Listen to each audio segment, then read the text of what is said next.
nagising si Ruel ngayong araw, bitbit ang ngiti habang abala sa kusina, naghihiwa ng gulay at mga sangkap para sa pansit na siguradong masarap. Umaalingasaw ang bango sa paligid, mga kapitbahay ay napapasilip.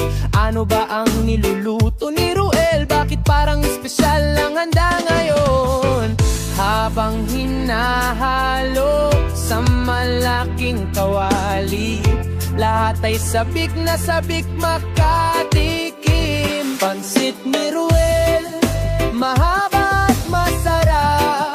Kapag natikman mo ay siguradong hahanap-hanapin. Pansit ni Ruel, masarap sa panlasa, kasabay ng tawanan at saya ng pamilya.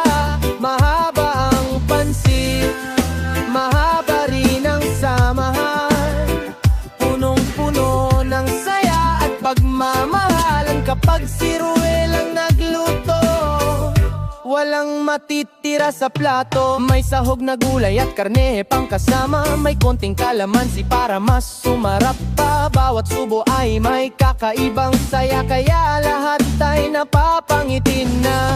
Mga batay masayang kumakain, mga matatanday pa ulit-ulit humihingi. Sabi nila, Ruel, ang galing mo, pansit mo'y tunay na panalo. Hindi lang sa sarap na susukat ang handa, kundi sa pusong inilalagay sa bawat gawa. At si Ruel ay masayang nagbibigay, kaya lahat ay masayang nakikisabay.